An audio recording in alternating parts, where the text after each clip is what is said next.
ऋषियों ने कहा भगवान अगर परमात्मा अवतार लेता है तो परमात्मा के अवतार कितने हैं?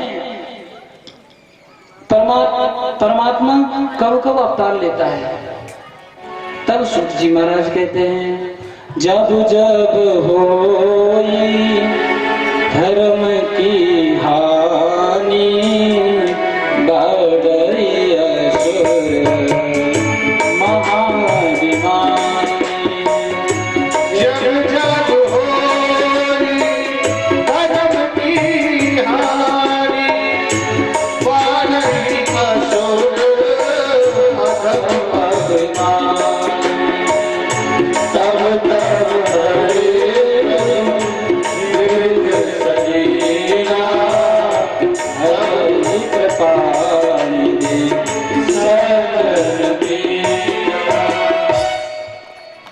यानी जब जब धर्म की हानि होती है तब तब परमात्मा अवतार लेता है। ऋषियों ने कहा महाराज अगर परमात्मा अवतार लेता है तो परमात्मा के अवतार कितने हैं?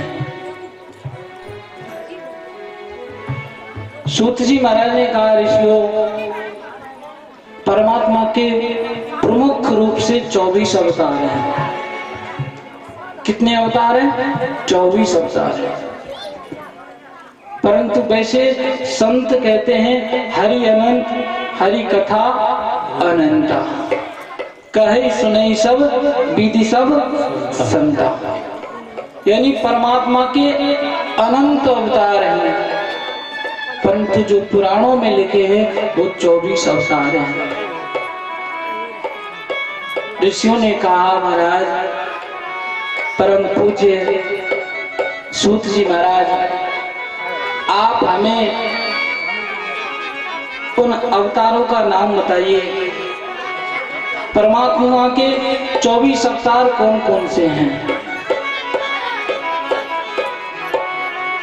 तो सूत जी महाराज ने कहा परमात्मा का पहला अवतार है सनत सनंदन सनत कुमार और सनातन। इन चारों भाइयों का सबसे पहले अवतार हुआ था सनत सनंदन सनत कुमार और सनातन। और दूसरा अवतार है बड़ा भगवान का जिसमें शुक्र के रूप धारण करके भगवान का अवतार हुआ था। और तीसरा अवतार है संत नारद जी का जिसकी कथा अभी अपन श्रवण कर रहे थे। चौथा अवतार नरनारायण भगवान का। पांचवा अवतार कपिल देव जी का। छठा अवतार दत्तात्रेय का। सातवां अवतार यज्ञ भगवान का। आठवां अवतार ऋषभ देव जी का। नौवां अवतार पृथुदेव जी महाराज का। 10वां अवतार मत्स्य अवतार। 11वां अवतार कच्छप अवतार और 12वां अवतार है धन्वंतरी अवतार जिसमें जिस वक्त समुद्र मंथन हुआ था उस वक्त धन्वंतरी भगवान का अवतार हुआ था। 13वां अवतार मोहिनी अवतार जिसमें भगवान विष्णु ने सुंदर कन्या का रूप बनाया। और 14वां अवतार है नरसिंह देव जी का। 15वां अवतार वामन देव जी का। 16वां अवतार परशुराम जी का। 17वां अवतार महर्षि वेदव्यास जी का। 18वां अवतार आदरणीय प्रभु श्री राम का। और 19वां अवतार बलराम जी का। 20वां अवतार मेरे कृष्ण का।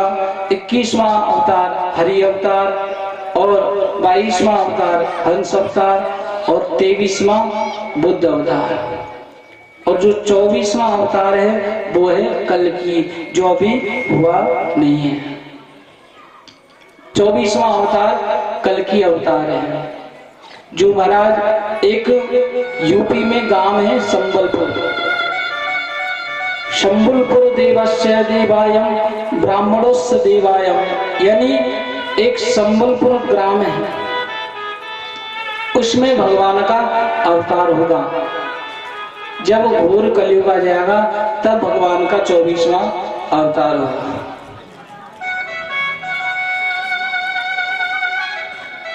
पूज्य सूत जी महाराज कहते हैं, ऋषियों, मैंने आपको अवतारों की कथा सुनाई और अब जो कथा है, जो 3 प्रश्न हैं, इन तीनों प्रश्नों से 7 दिन की 7 दिवसीय कथा चलेगी। इन्हीं प्रश्नों से महाराज 18,000 श्लोक बने हैं। शक्ति के पुत्र पाराशर और पाराशर के पुत्र है वेदव्यास जी।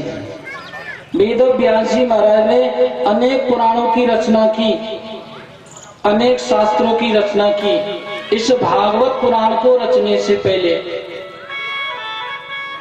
परंतु वेदव्यास जी का मन अशांत रहता था, क्योंकि कोई व्यक्ति हमारे लिए धन जोड़ जाए उदाहरण के रूप में, और उस धन का अगर हम सदुपयोग नहीं करें तो उस जोड़ने वाले व्यक्ति को कितना बुरा लगेगा।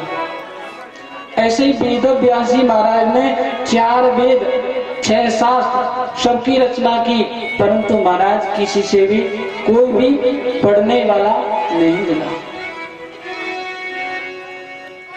अंत में कथा आती है, एक बार देवऋषि नारद वेदव्यास जी का मिलन होता है।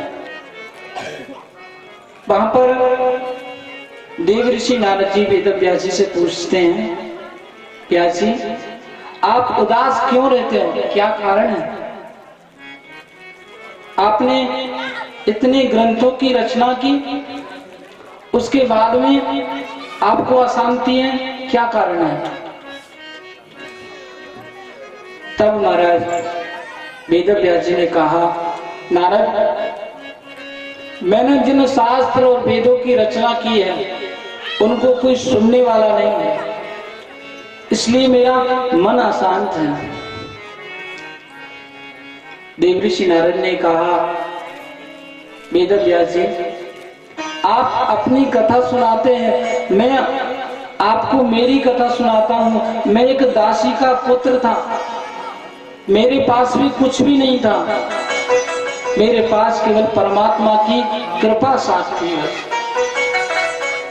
मेरे भाई बहन, कोई वस्तु अपने पास हो या ना हो, केवल परमात्मा की कृपा है तो सब कुछ अनायास मिल जाएगा। नारद जी ने कहा, वेदव्यास जी महाराज, मैं एक दासी का पुत्र था, हमारे घर में खाने के लिए अन्न भी नहीं था। मेरे पिताजी की मृत्यु, मैं जब 5 वर्ष का था तभी मेरे पिताजी की मृत्यु हो गई। मेरी माँ मुझे आश्रम में ले जाकर के भोजन खिलाया करती थी। हमारे घर में कोई भोजन बनाने वाला नहीं, भोजन को धन इकट्ठा करने वाला नहीं। मैं एक दासी का पुत्र था, पर आज जो देवऋषि नारद बना हूं, एक परमात्मा की कृपा से बना हूं। देवऋषि नारद ने कहा, मेरी माँ ऋषियों के पास गई, उन ऋषियों के पास गई जिन ऋषियों के महाराज सुबह 4 बजे से लेके रात्रि 10 बजे तक सत्संग ही हुआ करता था। सत्संग के अलावा कोई दूसरा काम नहीं था। आज नारद जी की माँ नारद जी को उन ऋषियों के पास बिठा करके और सत्संग सिखाया करते थे, क्योंकि बच्चे में आप सत्संग का संस्कार डालोगे तो सत्संग का संस्कार डल जाएगा। अगर चोरी का संस्कार डालोगे तो बचपन से चोरी से संस्कार डल जाएगा। आज देवऋषि नारद को अपनी माँ संतों के पास ले जाकर के और सत्संग का उपदेश कराती हैं। पर देखिए, किसी व्यक्ति को अगर ज्यादा सत्संग का रंग चढ़ जाए तो माँ बाप सबको छोड़ देता है। आज वो ऋषि जब जाने लगे तो नारद जी को इतना ज्ञान हो गया महाराज कि नारद जी उन ऋषियों के साथ जाने के लिए तैयार हो गए और कहा बाबा आप जिस वक्त जाओ आप मुझे छोड़कर मत जाना, आप मुझे साथ लेकर जाना। आज ऋषियों ने आपस में बात की और कहा बेटा आपके पिताजी बचपन में खत्म हो गए, आपकी माँ है, आप माँ की सेवा करो। नारद की उम्र 5 वर्ष की थी। नारद जी रोने लगे बाबा मैं यहाँ पर नहीं रुकूंगा, मैं आपके साथ ही चलूंगा। इधर नारद की माँ को पता चला तो नारद जी की माँ रोने लगी और नारद जी की माँ कहने लगी ऋषियों नायद विद दयाम देवो सत्संगत सेवा भवान। यानी जो मेरा पुत्र नारद है आप इसको साथ लेकर मत जाइए, क्योंकि जो मेरा दास है, मेरी जो सेवा का अधिकार है एक नारद ही है और उसके बाद में मेरे पीछे कोई भी नहीं है। संतों के नेत्रों में आंसू आ गए। माँ आप चिंता मत करो, आपके बालक को यहीं छोड़कर हम जाएंगे। आज बेटा तो रोता है कि बाबा मुझे छोड़कर मत जाना और माँ कहती है बाबा इसको लेकर मत जाना। आज जब महाराज ऋषियों के साथ जाने से माँ ने मना कर दिया, ऋषि आज नारद जी महाराज को छोड़कर चले गए। नारद जी महाराज ने बहुत रुदन किया, मन में महाराज गंदे विचार आए। गंदा विचार क्या आया? नारद जी सोचने लगे जिस माँ से मुझे सत्संग मिला आज उस माँ ने मुझे रोक दिया ऋषियों के साथ जाने से, क्यों ना मेरी माँ की मृत्यु हो जाए। ऐसा विचार नारद जी के मन में आ गया। अब महाराज नारद जी के महाराज विचार जैसे आया तो जो माँ ऋषियों के आश्रम पर सेवा करती थी वो माँ प्रातः काल होकर के जैसे ही गाय के पास गाय को चारा नीड़ने के लिए गई, घास नीड़ने के लिए, उस घास में एक सर्प बैठा हुआ था। उस सर्प ने नारद जी की माँ को डस लिया। आज उस सर्प के डसने से महाराज नारद जी की माँ की मृत्यु हो गई। इधर नारद जी को पता चला कि मेरी माँ को सांप ने डस लिया है तो नारद जी महाराज बड़े जोर जोर से रोए। पर देखिए रोने के बाद नारद जी के नेत्रों से 2 प्रकार के आंसू आए। आंसू भी 2 प्रकार के होते हैं। व्यक्ति जब दुखी होकर रोता है तो गर्म आंसू आते हैं और व्यक्ति प्रसन्नता में रोता है तो उससे ठंडे आंसू आते हैं। एक आंख से गर्म आंसू और एक आंख से ठंडे आंसू। नारद जी को दुख के आंसू इसलिए आए, नारद जी को दुख ये था जिस माँ ने मुझे पाला पोसा, जिस माँ ने मुझे सत्संग दिया उस माँ के बारे में मैंने गलत विचार किया। और ठंडे आंसू इसलिए आए क्योंकि आज नारद जी को विश्वास हो गया अब हमें सत्संग से कोई भी रोक नहीं सकता। फुलवारी कोई उजड़े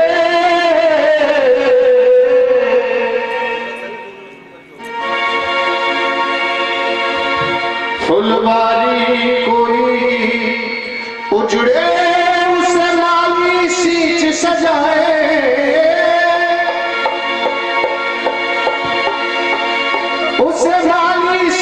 सजाए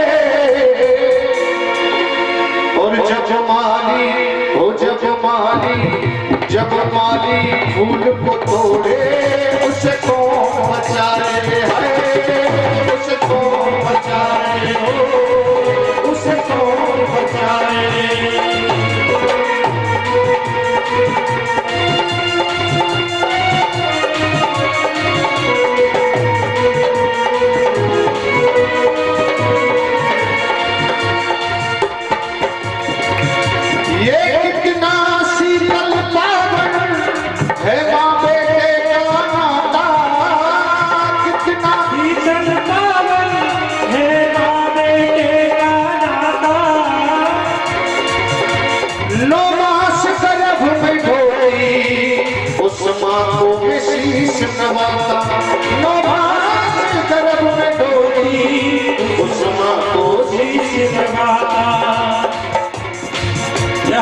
कि संसार सागर है मगर माता पिता जीवन का आधार है, जिसने है की उनकी सेवा तो उसका बेड़ा पार है। दुखाई आत्मा जिसने वो डूबना मझधार है, क्यों माता पिता परमात्मा मिलते न दूजी बात है। सब चीज दोबारा मिल सकती है लेकिन माँ बाप और परमात्मा कभी दोबारा नहीं मिलते जीवन में। माता का कर्ज चुकाए को 9 मास गर्भ में ढोती है, तुम्हें सुलाती सूखे में वो खुद पीले में सोती है। तुम पर जब कोई कष्ट पड़े तो तुमसे पहले रोती है। यदि मानो किसी कारणवश अपने बच्चे को चर्चा भी लगा दिया तो मेरा अनुमान है कि ये सूची कम हो जाएगा। तो मेरा अनुमान है जितना दर्द बेटे को होता होगा उससे कई गुना ज्यादा मां को होता होगा। जिस समय अश्वत्थामा ने ब्रह्मास्त्र का प्रयोग उत्तरा के ऊपर किया था तब उत्तरा ने यही कहा था, प्रभु चाहे मेरे प्राण निकल जाए लेकिन मेरा जो गर्भ है ये सुरक्षित बच जाना चाहिए।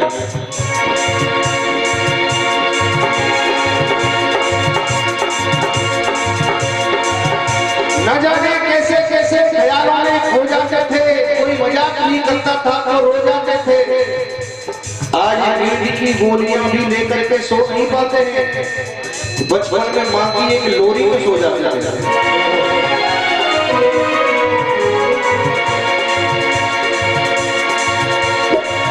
तुम पर जब कोई कष्ट पड़े तो तुमसे पहले रोती है।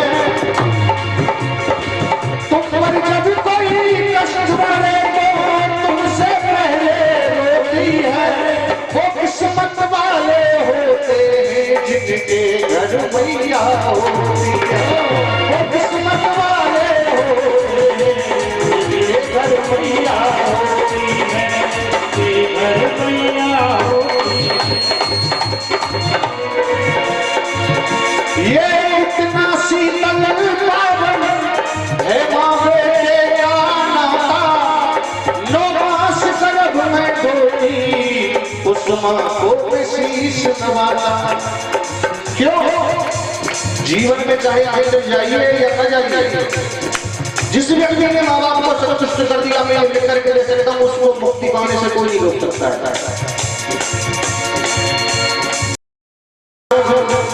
बेटा जब माँ से रूठे उसे मैया तुरंत मनाए, उसे मैया तुरंत मनाए।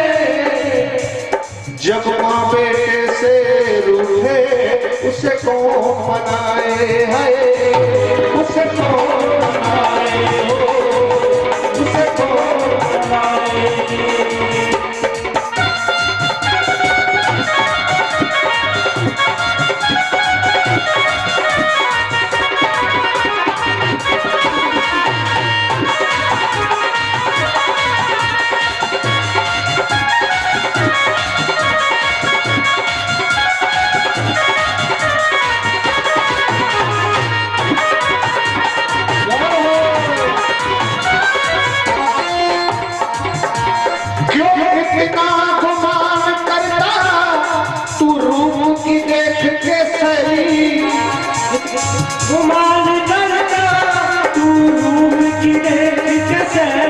क्यों इतना गुमान करता तू रूप की देख के सही, तूने पाप किए बहुत तेरी चादर है गई मेरी बाबरे, चादर है गई मेरी बाबरे, चादर है गई। भगवान ने ये सुंदर शरीर दिया और फिर हमने उसमें कमेंट किया। सज्जनों, भगवान के भजन के बगैर वैज्ञानिकों ने आज से 4-5 वर्ष पहले एक शोध किया था, मनुष्य के मरने के बाद इसका क्या हो सकता है। हमारे शरीर में से केवल इतना लोहा प्राप्त हुआ जिसकी इतनी बड़ी रॉड बनाई जा सकती है, उसकी कीमत मात्र 20-22 रुपए निकलेगी। मरने के बाद आदमी की कीमत मात्र 20-21 रुपए होती है। तेरे निर्गुमानी तू काहे बेगुमान करे, अब हुआ चेतो तो पीछे पछतावे दो, या कंचन सिकाया पे काहे को घमंड करे, ये मिट्टी में मिल जावेगी या कौवा न खावेगो, राम नाम लियो ना शुभ काम कियो ना, यूं ही कहते तेरा जीवन चलो जावेगो, कहते यूं भी जो बाबू भजले तू राम नाम, अंत के समय पे तेरे यही काम आवेगा। क्यों इतना गुमान करता तू रू की देख के सही, तूने पाप किए बहुत तेरी चादर है गई मेरी बाबरे, चादर है हरे चादर में जब चादर में दाग लग जाए, चादर में दाग लग जाए तो भी उसे छुड़ाए, चादर में दाग लग जाए तो भी उसे छुड़ाए, तो भी उसे छुड़ाए, जब कुल में दाग लग जाए उसे कौन छुड़ाए, उसे कौन छुड़ाए।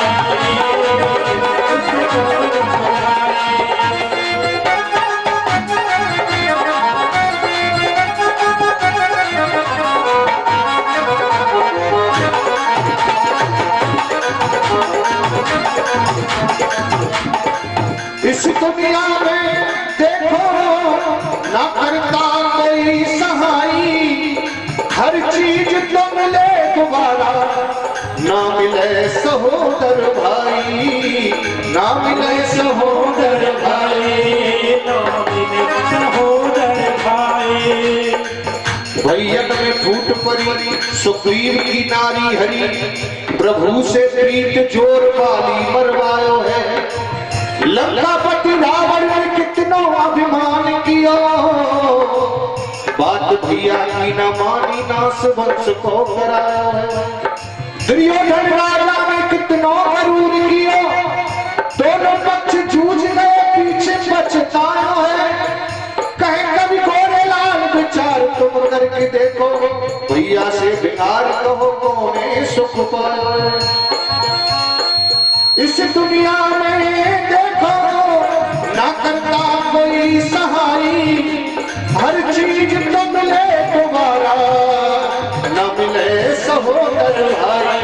क्यों भाई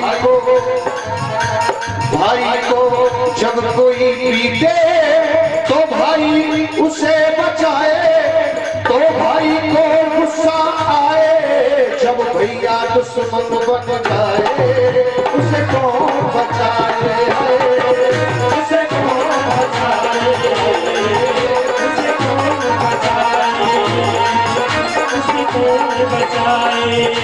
अंतिम लाइन, साड़ी शोभा सर है और सर की शोभा साड़ी, जब जब चीर बदन से खिंचता देखे दुनियादारी है, देखे दुनियादारी, देखे दुनियादारी। साड़ी जब सर से सरके तो नारी उसे सजाए। साड़ी जब सर से सरके तो नारी उसे सजाए। जब नारी उसे सजाए, जब नारी धर्म से सरके उसे कौन बचाए, उसे कौन बचाए, उसे कौन बचाए। फुलवारी कोई उजड़े उसे माली सीख सजाए, उसे माली सीख सजाए। जब माली फूल को तोड़े उसे कौन बचाए, उसे कौन बचाए, उसे कौन बचाए, उसे कौन बचाए।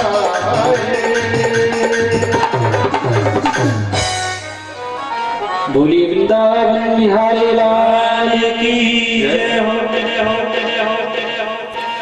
जय जय श्री राधे श्याम। आज देव ऋषि नारद जी ने जब माँ के प्रति महाराज ऐसा विचार आया तो माँ की मृत्यु हो गई और आज देव ऋषि के हाथ से महाराज सब ऋषियों ने नारद जी माँ का संस्कार कराया और आज नारद जी महाराज जंगल में जाकर के महाराज भजन करने लगे। भजन करने के बाद में नारायण का दर्शन हुआ। दर्शन के बाद में श्रीमन नारायण ने नारद जी को एक वीणा दी। देवदत्त मिमां वीणा स्वर ब्रह्मा विभूषिता। नारायण ने कहा, नारद इस वीणा को लेकर के आप मेरा गान करिए। तो आज नारद जी महाराज वेद व्यास जी महाराज से कहते हैं कि महाराज जब मैं एक दासी का पुत्र इस वीणा को लेकर के देव ऋषि नारद बन सकता हूं तो आप पुराण की रचना करके आप भी अपने जीवन को धन्य बना सकते हैं। आज वेद व्यास जी महाराज के मन में विचार आया और विचार आने के बाद में भागवत पुराण की रचना की। पूज्य सूत जी महाराज ऋषियों से कहते हैं कि वेद व्यास जी के जो पुत्र हैं सुखदेव महाराज जंगल में चले गए। सुखदेव को जंगल से लाने के लिए क्या प्रयत्न किया जाए, क्या उपाय किया जाए जिससे सुखदेव घर को वापस लौट कर आए। आज वेद व्यास जी महाराज ने 4-5 शिष्यों को भेजा और कहा, आप भागवत के श्लोक लेकर जाइए। जिस जगह सुखदेव महाराज की समाधि लगी हुई है उस जगह जाकर के इन श्लोकों का गान करना। इन श्लोकों को सुन करके सुखदेव की समाधि दूर होगी और वे सुखदेव ही आपको कथा सुना सकता है। आज वेद व्यास जी के कहने पर वो शिष्य 2 श्लोकों को लेकर के गए हैं और वहां श्लोकों का गान किया है। जैसे ही गान किया महाराज तो जिस जगह पर सुखदेव महाराज की समाधि लगी हुई है उस जगह पर महाराज सुखदेव महाराज को आनंद आने लगा, क्योंकि कानों में श्लोक पढ़ने लगे। आज सुखदेव महाराज पूछा शिष्यों से, शिष्यों आपको जो श्लोक दिए हैं, जिन श्लोकों को आप गुनगुना रहे हो, इन श्लोकों को आगे और सुनाइए। शिष्यों ने कहा सुखदेव अगर श्लोकों को सुनना है तो आप अपने पिता वेद व्यास जी के पास जाइए, वो आपको इन श्लोकों को सुनाएंगे। आज सुखदेव महाराज की दोबारा से समाधि लगी। दोबारा वेद व्यास जी ने अब की बार 4 श्लोक दिए। वहां शिष्यों ने सुनाए और सुना करके महाराज सुखदेव महाराज की समाधि टूटी है और सुखदेव महाराज अपने पिता के पास आए हैं। पिता को प्रणाम किया सुखदेव महाराज को, और वेद व्यास जी ने कहा देखो शिष्यों, सुखदेव आपको कथा सुना देगा, परंतु सुखदेव की परीक्षा ली जाए कि इसने काम और क्रोध को जीत रखा या नहीं। इसकी परीक्षा कौन ले सकता है? इसकी परीक्षा तो राजा लेते थे पहले। तो वेद व्यास जी ने कहा कि मैं अपने पुत्र को राजा के पास भेजूंगा, और उस राजा का नाम था जनक।